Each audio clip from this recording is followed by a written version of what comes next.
अस्सलाम वालेकुम एवरीवन। आज का जो हमारा टॉपिक है वो है data types in C plus plus. ठीक है, अब कुछ मेन डेटा टाइप्स हैं। फॉर एग्जांपल इसका मतलब ये है कि जब हमने यूज़र से कुछ इनपुट कराना होता है, जिस तरह हमने पिछली लेक्चर के अंदर ये देखा था कि जब हम सी इन करा रहे होते हैं, ठीक है, जब हमने यूज़र से कोई वैल्यू लेनी होती है तो उसको हम एक वेरिएबल से डिक्लेयर करते हैं। ठीक है, हम कहते हैं उस वेरिएबल का नाम कुछ भी रख देते हैं। ठीक है, बट इससे पहले हमें सबसे पहले क्या करना होता है कि उस वेरिएबल की डेटा टाइप बतानी होती है कि क्या वो उसकी जो डेटा टाइप है वो इंटीजर है या क्या वो कुछ और डेटा टाइप है। लाइक कि जो यूज़र एंटर करेगा इस वेरिएबल के अंदर कुछ डाटा, जो भी एंटर करेगा वो किस काइंड का डाटा होगा या वो किस डाटा टाइप में फॉल करेगा।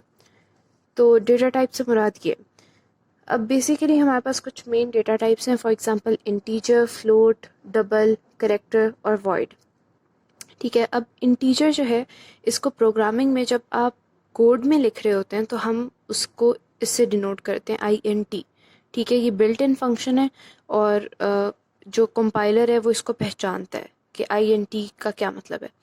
अब इस तरह फ्लोट को हम इसी तरह रिप्रेजेंट करेंगे, डबल को इस तरह, कैरेक्टर को जो हम रिप्रेजेंट करते हैं वो हम CHAR से करते हैं, वर्ड को हम ऐसे ही रिप्रेजेंट करते हैं। अब इंटीजर जो मेमोरी साइज ऑक्यूपाई करता है वो या तो 2 बाइट्स का हो सकता है या तो 4 बाइट्स का हो सकता है। अगर तो इंटीजर शॉर्ट है, इंटीजर की बेसिकली 2 काइंड्स होती हैं, एक होती है शॉर्ट और एक इंटीजर होता है लॉन्ग। ठीक है, अगर तो आपका जो इंटीजर है वो शॉर्ट है, ठीक है, तो उसका जो मेमोरी साइज होगा वो 2 बाइट्स होगा, और अगर वो लॉन्ग है तो उसका मेमोरी जो ऑक्यूपाई करेगा वो 4 बाइट्स होगा। ठीक है, अब इसी तरह फ्लोट, फ्लोट में बेसिकली पॉइंट्स में कोई भी एंट्री हम डाल सकते हैं। ठीक है, और वो ऑक्यूपाई करती है 4 बाइट्स। ठीक है, इसी तरह डबल में जो है वो नंबर ऑफ एंट्रीज जो हैं वो ज़्यादा हो सकती हैं, नंबर जो है वो काफ़ी बड़ा हो सकता है और वो 8 बाइट्स का मेमोरी साइज ऑक्यूपाई करता है। अब इसी तरह कैरेक्टर, कैरेक्टर के अंदर हम कोई भी अल्फ़ाबेट डाल सकते हैं, चाहे वो लोअर केस हो या अपर केस हो। हम कैरेक्टर के अंदर डिफरेंट सिंबल्स भी यूज़ कर सकते हैं, डॉट हो गया, डैश हो गया, कुछ भी हो गया। ठीक हो गया। अब इसी तरह वॉइड, वॉइड जो है वो वॉइड मीन्स एम्प्टी, और वॉइड जो है वो 0 बाइट्स यूज़ करता है। वॉइड हम कहीं कहीं पे यूज़ करते हैं, इसका यूज़ कुछ कम है। अब इसके बाद जो है हमने देखना है कि हम वेरिएबल जो है हम उसको किस तरह से जो है वो डेटा टाइप असाइन करते हैं। कोई भी वेरिएबल है, फॉर एग्जांपल x, हमने सिर्फ इसके पीछे जो डेटा टाइप है उसकी जो जनरल रिप्रेजेंटेशन है वो लिख देनी है।